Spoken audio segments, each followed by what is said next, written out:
So there's been this real shift of scarcity to abundance. The scarcity of very hard to get financial information from companies, from Wall Street, and now being just inundated with it. And I think that's one of the most fascinating things. And then that's led us to the real challenge now of knowing what's important, what to consume, how we find it. And I think by and large, it's still an unsolved problem.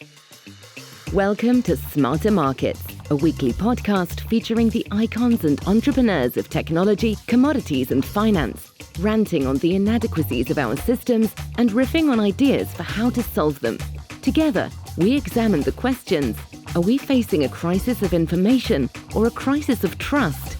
And will building smarter markets be the antidote? This episode is brought to you in part by Abax Exchange, bringing you better benchmarks, better technology, and better tools for risk management.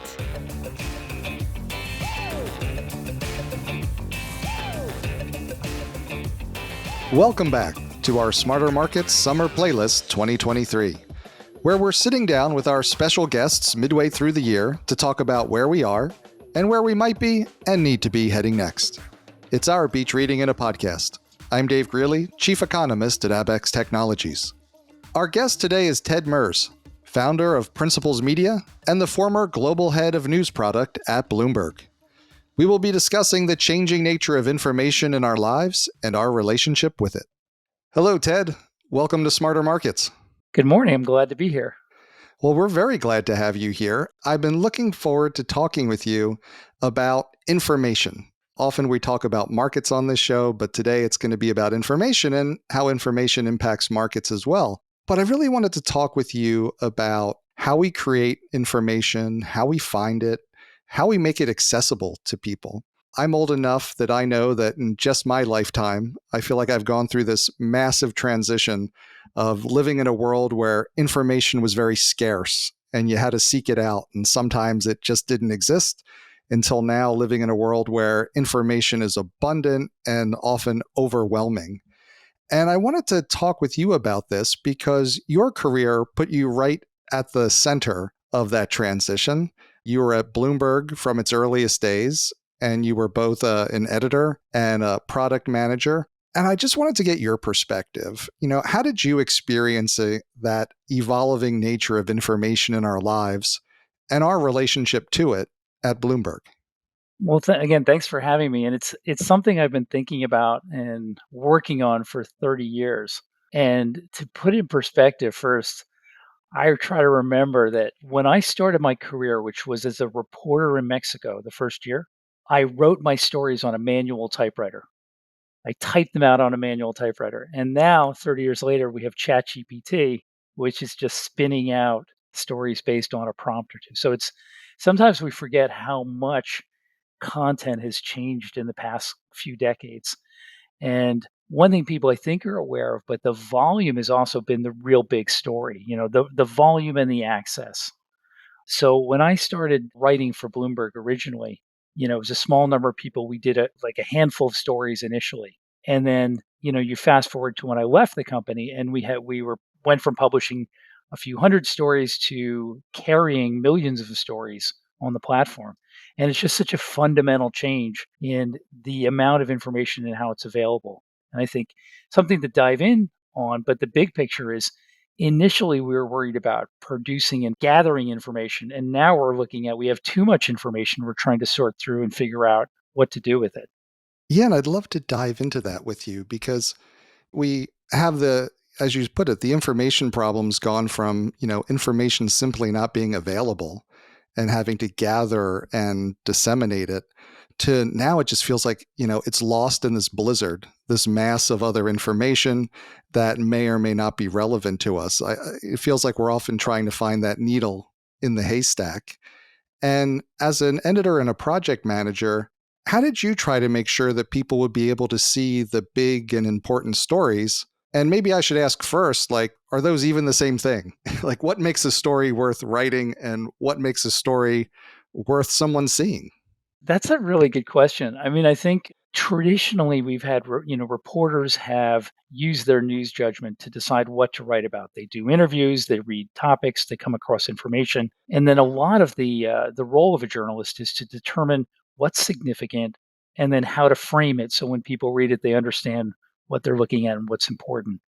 I think, just going back for a minute, in the early days in the 1990s, when we were starting at Bloomberg and reporting, it was just very hard to get information.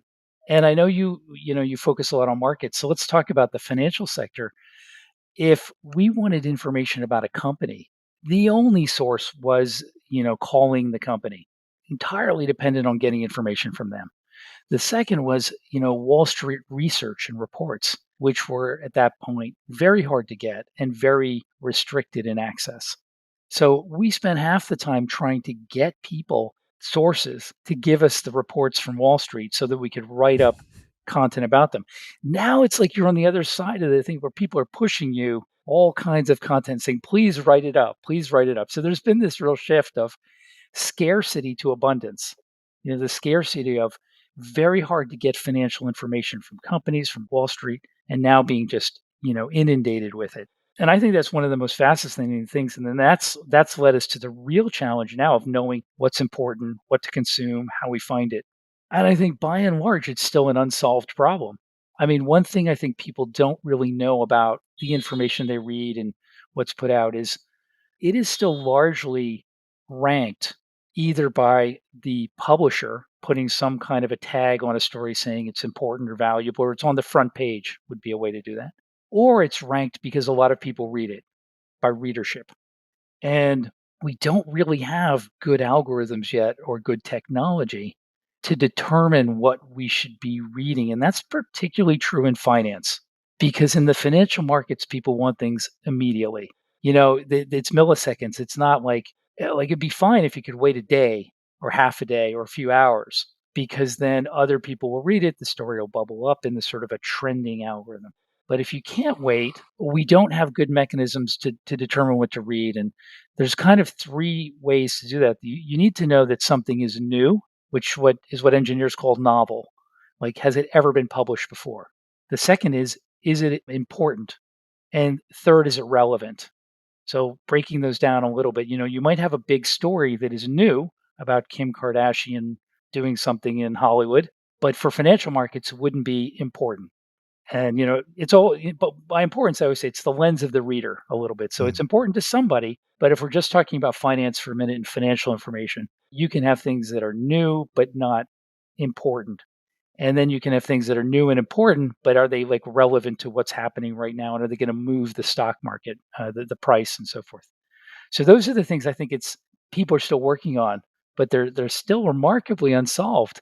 Even when we think about all the other algorithms and technology we have. Yeah, it's a fascinating problem because you just said, you want things to be novel, important, and market moving. And if our algorithms tell us what we should be looking at based primarily on what other people like us are looking at, in terms of market moving, you're already behind the market, That's right. That's right? right. Like you want to know things that are going to be important in market moving before those come about. And so I'm curious, thinking about the tools that we use to engage with information. I mean, I think many of us worry that the tools that help us engage with information and news are crafted more to hold our attention than to help us find information that's important to us. That may or may not be fair. I'd love your opinion on that. No, I But, think it's a great point. That's a great point. Yeah, we should talk about that. but I was curious, like, how do you think about how the current generation of tools we have work? And are there problems that we need new tools to solve? Definitely need new tools. But talking about that, I mean, there is a disconnect between the publisher and the platforms, which oftentimes want a lot of readership and clicks because they monetize that versus the individual who is looking for a specific information. So this is particularly true on the long tail, where and in finance, you have lots of stories you want to read about companies. You have a portfolio of 500 companies. You care about all of them. You don't just care about Elon Musk or Apple. And so most of the tools we have now are driven by other people reading stories, and that surfaces us up as important, or by an editor pushing a button and saying this is important. But those tend to be the biggest companies, things that everybody's going to read because those publishers are motivated by getting, in aggregate, more clicks and readership. Our industry, it's a bit different where people care as much about that smaller company they've invested in. And a news article can be immensely important for a tiny company, Mm. but it's not gonna get a lot of readership, and so it doesn't get the push, and so it's hard to discover. So I think the fundamental problem is that there's a misalignment in the publishers want lots of clicks, and then there aren't we lack tools to try to surface up something that says, "Okay, there's a story about John Deere, and John Deere is a relatively small company, but it's a really important story to that company, really market moving. And it's important to you because you care about it in some way." And we just, that still does not really, the products don't really exist for that yet. People understand the problem, but for whatever reason, I feel, still largely unsolved. Yeah, and do you think that's a problem of, the tools just paint with too broad a brush, like they're calibrated just to try to reach the widest audience possible? And do the consumers of news need to somehow pay for or incentivize the creation of tools that will work specifically for them? It's hard to say. I mean, I think that people are hoping that the extraordinary developments with AI in the last 12 months to a year, year, are going to help provide some kind of a breakthrough in this area, because we previously did not have that. I mean, most of the AI applications still there. We've been working with AI for over a decade, and I worked with it at Bloomberg over a decade, but it was still pretty limited. There was a lot of it just couldn't solve very, very difficult problems. It's particularly it couldn't find it struggles to know what you want to see. Which stories you're interested. What stories are important, what stories are breaking, and what stories you should see are just they're kind of three different problems, and they're all difficult, to be honest. I don't know if it's a question of incentives or what it is, but I think the thing that we will see hopefully in the next several years is major developments whereby the information that we receive is a much higher quality and much more selective. I don't know about you, but like when I go onto Google News or I go onto Apple News, and the articles that are for you, for me, are they're just not that relevant or well selected. They're driven by things I happen to Google or I happen to search or I happen to look at or places I happen to go, many of which I've moved on from. I don't want to keep finding out. If I go to Canada for holiday, I don't want to keep getting information. I'm done. I've been there. Right, I'm, right. I'm moving on. So I think people don't appreciate how bad the delivery is now on content. And I think as major strides are made, people will understand that the articles they're getting are much more relevant to what they're looking for and hopefully faster. I've definitely found in my own news feeds, there's that rabbit hole effect of you look at a few stories and it gives you six more just like them. And sometimes it feels like you almost have to like pick a story at random just to kind of knock the algorithm out of the rut it's stuck in. There's also, that one of the problems I've always found was that there's things which we want to click on and read, but we don't need.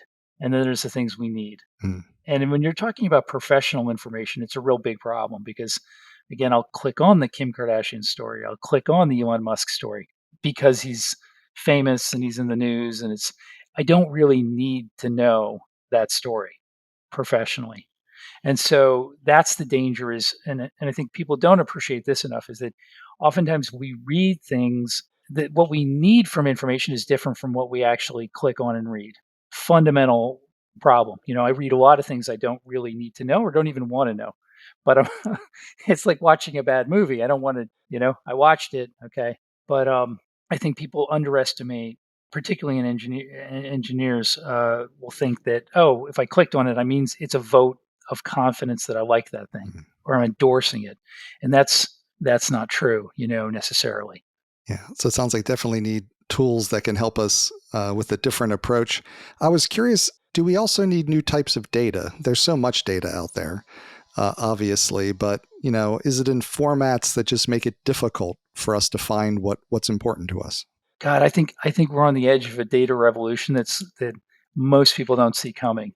And what I mean by that is my entire professional life in working on financial information and markets, we've basically looked at the same numbers for 30 years.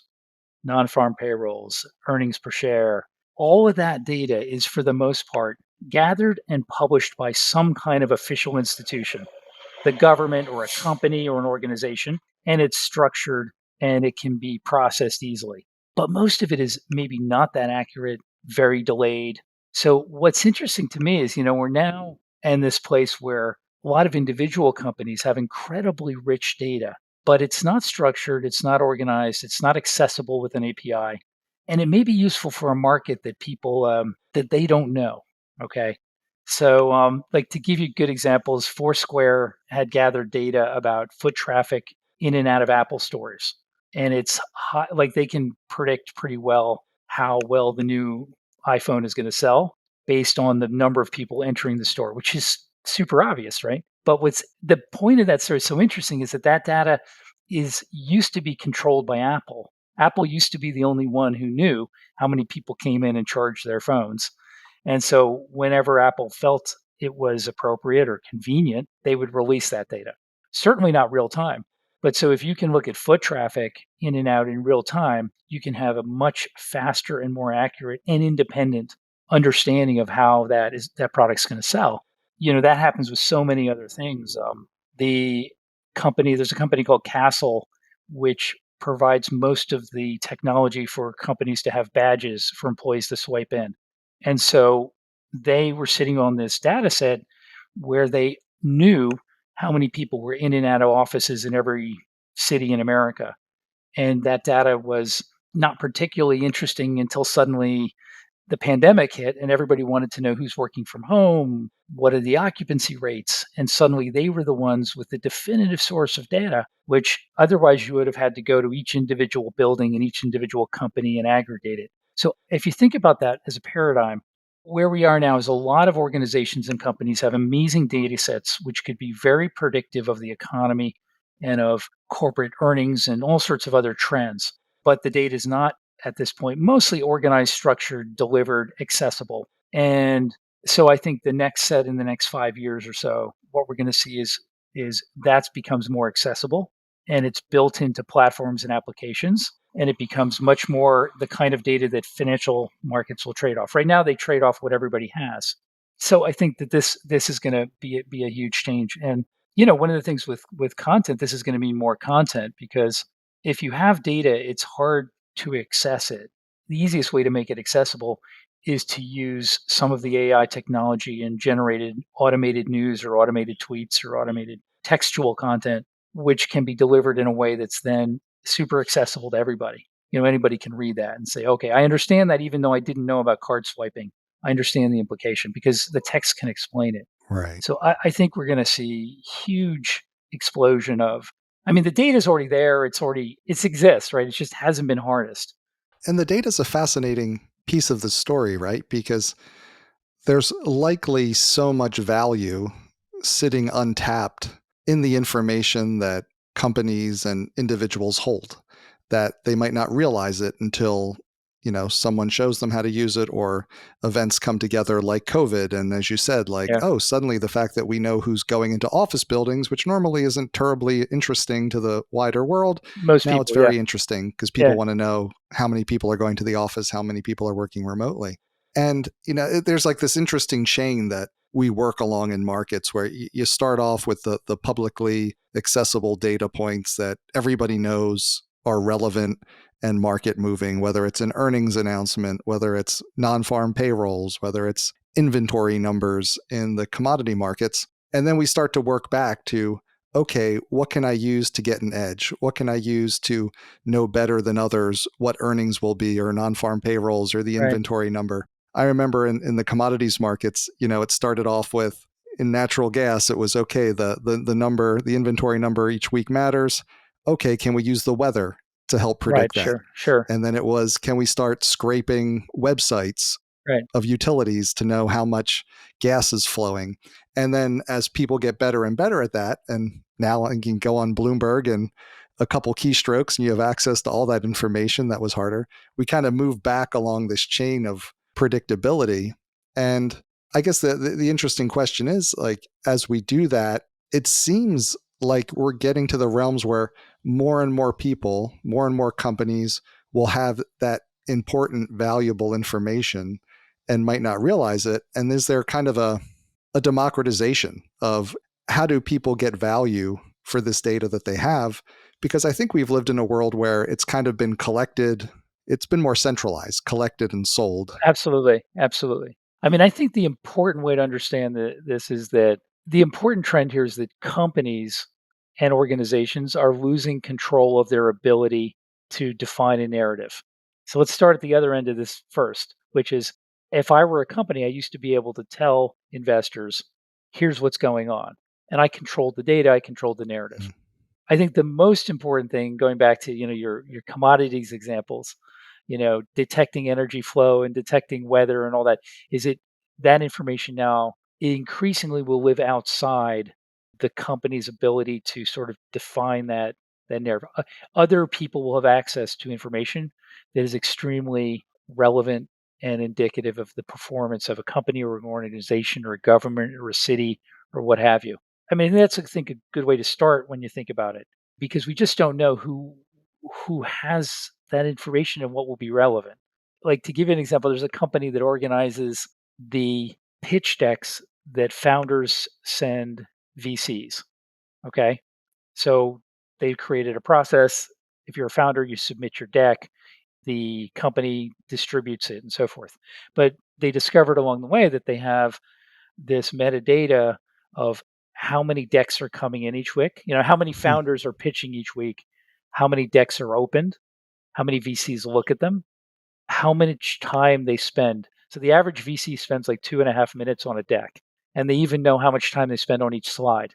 Okay, so in aggregate, they can tell you the health of the VC market or the health of the funding market based on how much interest, how much demand, how much time. They can tell you that people are spending more time on the management slide versus the, I don't know, the ROI slide or something. And then, what I mean? So there's just so much rich things. And they are obviously neither a VC nor a founder. They're in between. So Right. I think that's so interesting that, our ability to understand our world is just going to deepen. It's just going to get a lot better. But we're not sure how it's, who the players are going to be. That's what I'm saying. I don't know who's going to play that role, Right. but I wouldn't have if you had said to me, "How do I gauge the health of the VC market?" I wouldn't have told you, "Oh, you can determine how much time they're reading the decks." It's fascinating.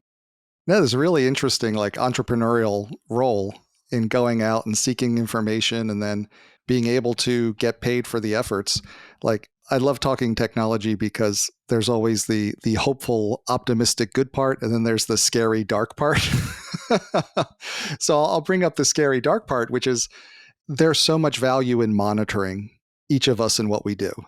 And that's disturbing in a way. Like I started out my career working at government agencies, and there, it's always aggregation was kind of the protection of privacy. Like, Yeah, yeah, oh, if we average all this together, you can't tell who's doing what, so it's okay. And I think that's kind of the mindset many people have. But the idea that, people know how many keystrokes you're spending on various parts of your pitch deck, or they know that you're going into the office and yeah, when, and yeah, they can sell it. That's how do we counterbalance the need to have important information that can help people make good decisions versus people's privacy, now that there's looks like there's an yeah, increasing financial incentives to violate that privacy and to increasingly yeah. monitor each of us. I don't know. I mean, it's a super good question. I don't know. I do think it starts with people being aware of the reality which you just voiced, which I think people by and large are not. I mean, when people ask me about that, I do a little phone trick to show them. And I've never met anybody who's been aware of this before. I'm sure many people in tech are, but you take out your phone and you go to Google Maps and you go to the timeline, and Mm. you open it up, and if it's defaulted on, if your timeline is on, it basically tracks where you've been at every moment. And so you can I'm like, pick a day, and they pick a day. I go to that day and it'll show them exactly where I was. Like, it'll show me, I left my house at 8:30. It can tell if I biked, I walked, or I drove, where I went, and it'll identify the location on where it was. It'll tell me how much time I spent there. And so this whole thing about, anonymization, if you can tell me anonymously people went, number of people travel from uptown to downtown, but but there's only one person who went to downtown, to the village, over to the east side and back, and biked part of the way and rode the other way, and they know where I live. So they know they know my house, they know my work, they know my every place I eat. When people see that, I've never met a person, even people who are pretty sophisticated, who don't completely freak out. It's Yeah, I'm like, kind of doing that 'cause right now. I'm like, I think I need to pause for a moment and check my phone and make sure I've turned that setting off. it's absolutely terrifying, but it's also incredibly useful. It's incredibly useful because if you ever have the question, "Where were you?" or "When did I go to a restaurant?" or do anything, like, I have the answer. It's not ambiguous anymore. And you think about our earlier, when we were growing up, like, it'd be impossible for me to replicate what happened on July 18th, 1985, but I could tell you last year exactly to the minute of where I was and exactly what I did. And so that's wild, you know.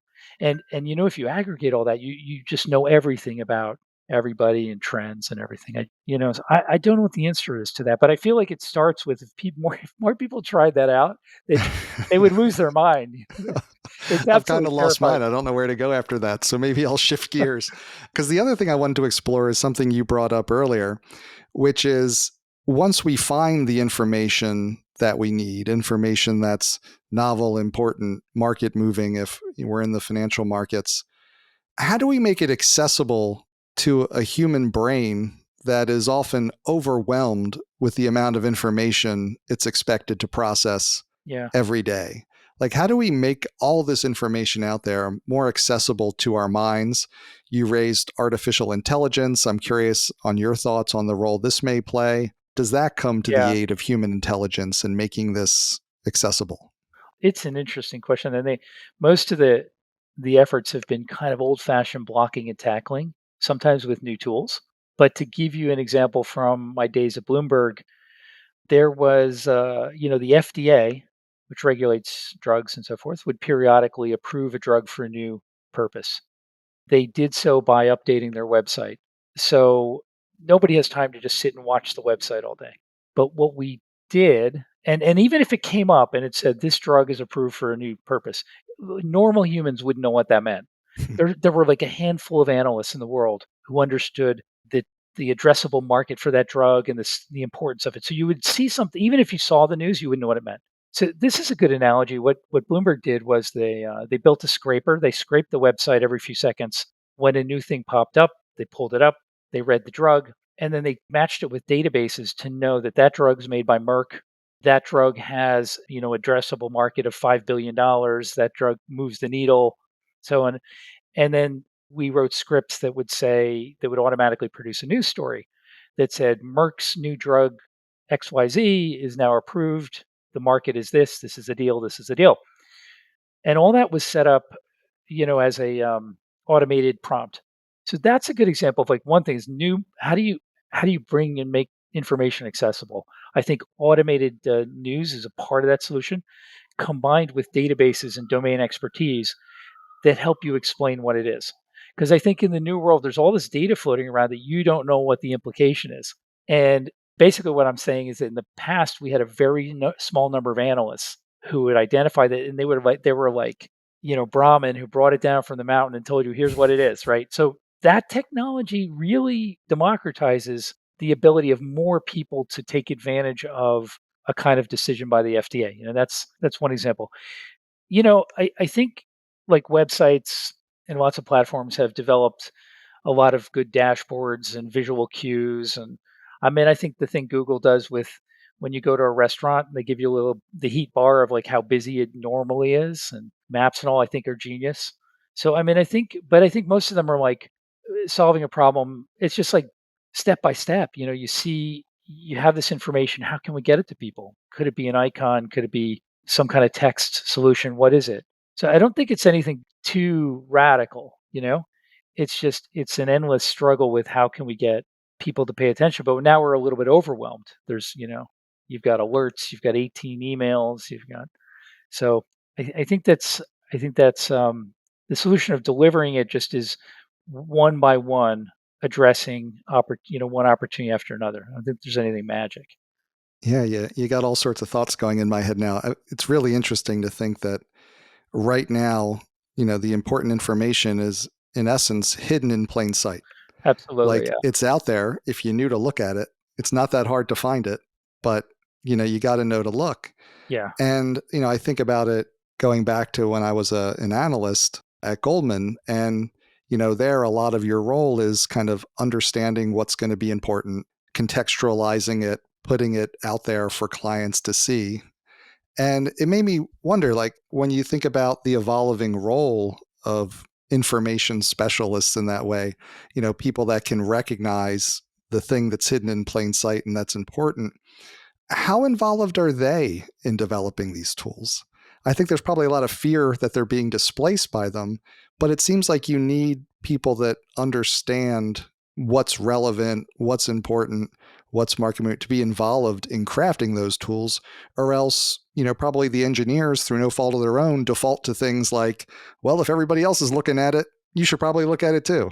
I don't know. I mean, to go back to something on the scary side, you wanted to talk about scary. Like, I do think everything's kind of in plain sight, but if someone wanted to do a deep dive on you, like when I Google you, I'll get probably the podcast, a few other little things.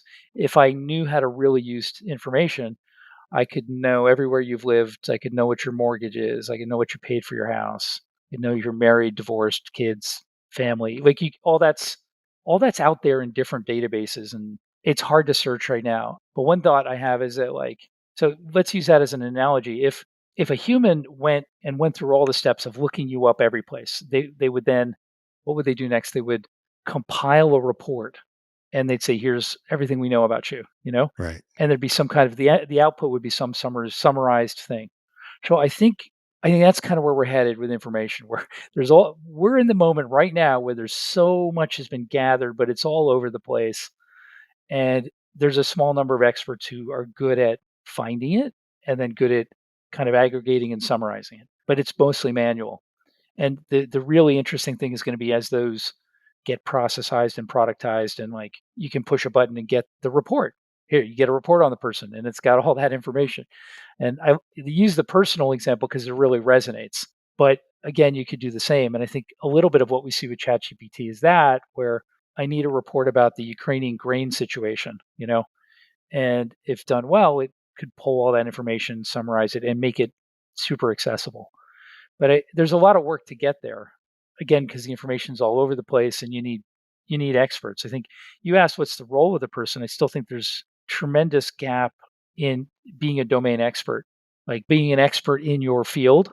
I still think means a lot and will mean a lot. This is not going to disintermediate that, but it's going to change the way people work. It 100% will change the way people work. And working with engineers, when they would look at content and talk to me about what they saw there, I would see something totally different, Hmm. and like it depended a little bit on your knowledge base and what you knew about it. I think that's still going to be true. I don't think that changes. But I do think people communicate different. You talked about Goldman. It's interesting. Like I do think on the street, we're undergoing this change where if you look at research written today, by and large by Wall Street analysts, it is very similar to what was written 20, 30 years ago in terms of it's like long, it's dense, it's more explaining the kind of why than where it goes. It's not like TikTok. You know what I mean? It's not, and I'm not saying it should be TikTok, but I feel like the consumer demand and generational shift is fast, short, visual, personal, these global forces in content that I think haven't really showed up in that kind of writing. So I do think the role of the expert will have to adapt to the delivery of their information in a new way. I think we're on the verge of that, and the people who don't, it's just not going to be readable or popular. Right. No, it's a fascinating question because, with those 30-page research reports that were a staple of the past, I've kind of gotten to the point in my career where I'm like, I don't want to write them and I don't think anybody wants to read them. And it's interesting because part of what those 30 pages do, it establishes credibility. It lets you walk through your assumptions. It lets you cross Mm, check them with data and other sources. It makes you work through arguments and not just catch people with the snappy headline and the thing that like makes them think, oh yeah, that sounds true. So like I'm curious because like obviously I would rather watch a 2-minute video. 3 might be Yeah, too long. yeah. But the other thing is with so much information, it's also becoming very hard to know what's true. And how do you wrestle with that problem? So I'm going to take the opposite side of that. Like this is a thing. How do you wrestle with what's true? This came out of like the 2016 presidential election and fake news and all that. Just as my experience is that financial professionals are unbelievably good at knowing what's true and not true. Unbelievably good. So it goes without saying that there's a ton of misinformation in the world. There's a ton of stuff that's fake, right? But my experience has been anything that's like market moving, Mm. people are so incentivized to know that like they don't get fooled very long. They really don't get fooled by and large. Okay. So, I mean, I know we can say, I think in the political realm, there's all kinds of stuff that's happened. It didn't happen. I find it crazy a lot of times people's views. But those same people, when you tell them like when a headline goes out that is false, there's something in there they like that doesn't look right. You know what I mean? There's Yeah, something that tells them. And there's a good bull detector. there's a good I'll give you two examples from my professional experience. One was someone faked the fact that a plane hit the White House. Mm. Okay. And, it could have been hugely market moving, but people were immediately figured out that that wasn't right. And then there was another one that someone put out a fake headline that the Fed had cut rates, and it was like not at 215, and it was not normal, and it like didn't seem right, and like it didn't move. I mean, so I'm just saying I'm going to give credit to the the hardcore traders and portfolio managers and whatever, but I think that they're really very, very careful about that. And you also see that in there's an information move where like if something comes out on a lesser known information source, it may move a little, and then if it was on Bloomberg or Reuters or something, it would move a lot. People differentiate no matter what they tell you. People differentiate immensely on the sources and and the quality of information. So I don't know if that I think most people are like, "Oh, there's a lot of fake news and you can't figure it out." I tend to think that when it comes to investing, people are kinda like they either their gut tells them something, or they investigate it very quickly. They call the company, they call somebody. Yeah, no, I agree with that. There's a well honed bull detector amongst people in the financial markets. And there's also an interesting thing that I've just noticed in my own families and friend circles. It seems like there's a generational aspect as well. I feel like my kids are much better at seeing through a lot Mm. of that stuff than I was initially, and certainly my parents' generation. I wanted to ask you, as we start to wrap up, given everything we've changed in like the nature, the availability of information, I wanted to ask you a question, about the future. You mentioned kind of TikTok being one of the models of how we're increasingly consuming information. But I wanted to get your thoughts on how you might see the forms in which we consume information and content evolving. How will it be different from the 30-page reports of the past? Are we moving towards shorter, snappier, more visual? Or is there, formats that we haven't really guessed yet? There could be new things, but I tend to think actually, no, I mean, I tend to think that, I mean, we've had radio, TV, and print, whether it's in a newspaper, a book, or online, let's just call that print. I think we're basically that's the way information humans have ears, they have eyes, like that's how they're going to get information for the most part.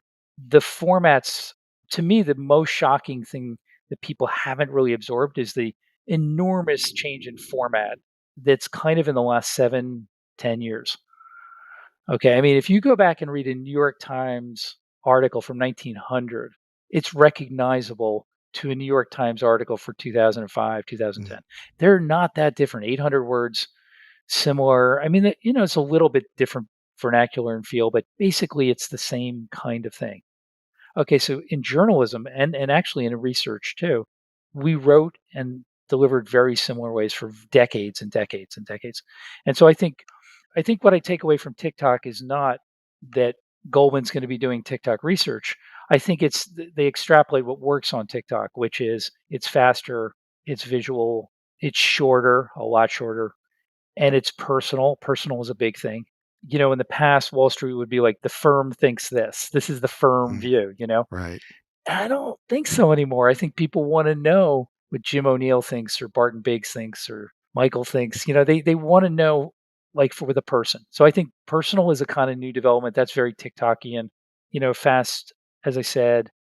So I think some of those are those, and the other thing I think is less. One of the probably biggest is when you're talking about writing. So much of research on Wall Street is like, let me tell you why the Bank of England cut rates, and I think people don't care about that the way they used to.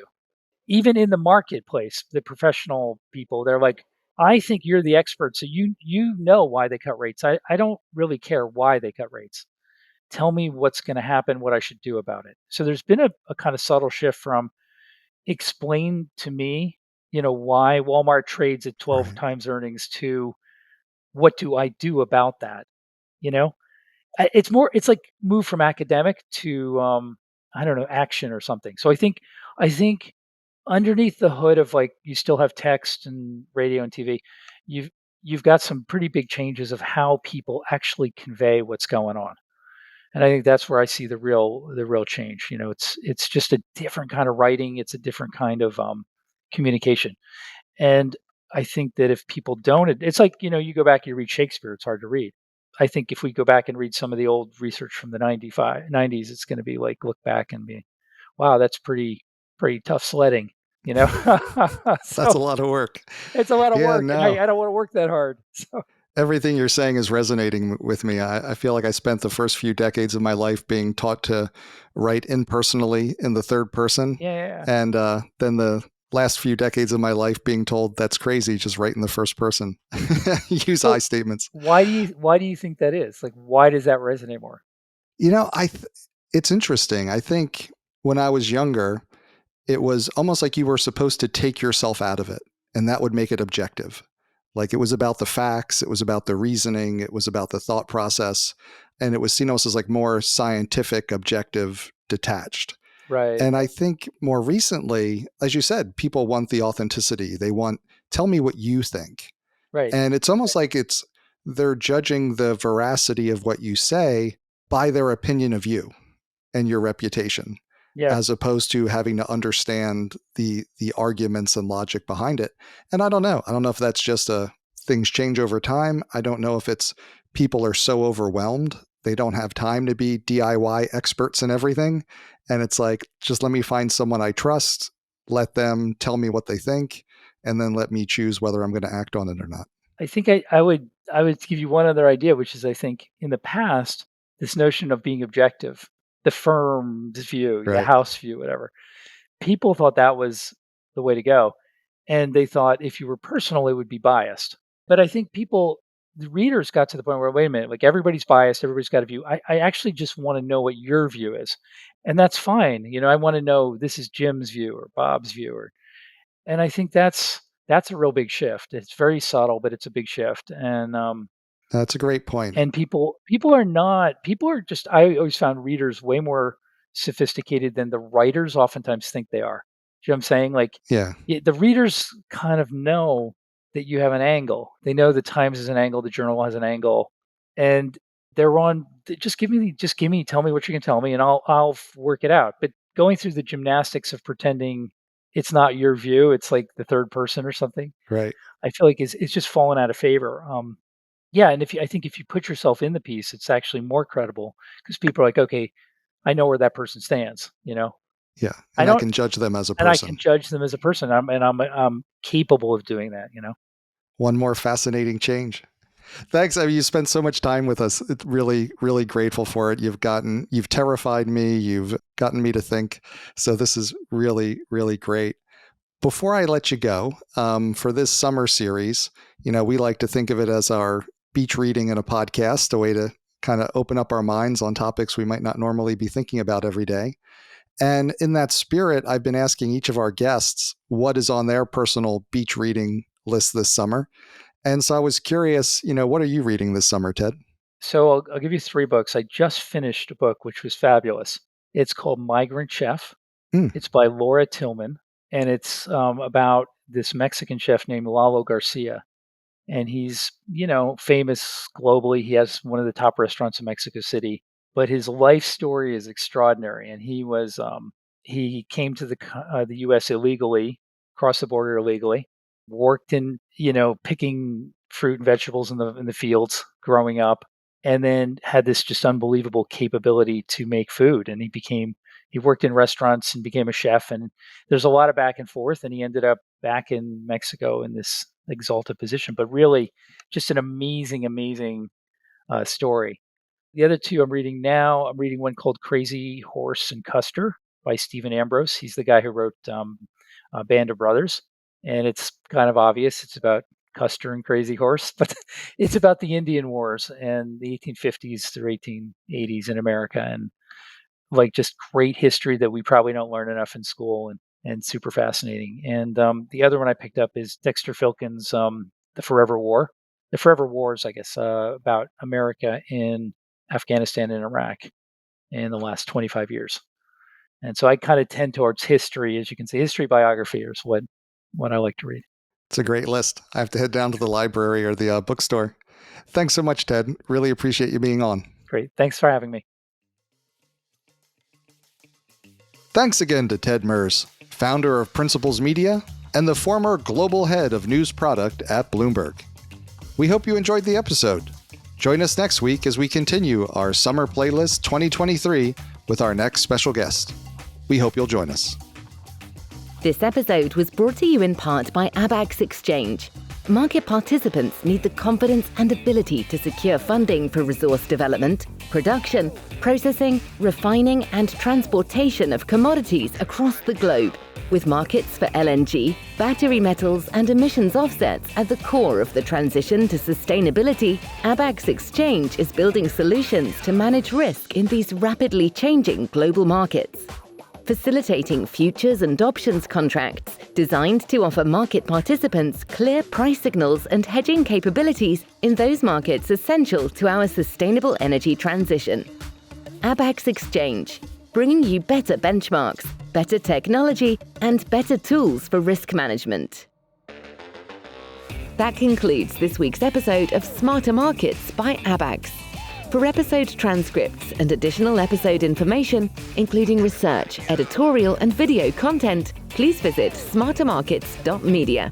Please help more people discover the podcast by leaving a review on Apple Podcast, Spotify, YouTube, or your favorite podcast platform. Smarter Markets is presented for informational and entertainment purposes only. The information presented on Smarter Markets should not be construed as investment advice. Always consult a licensed investment professional before making investment decisions.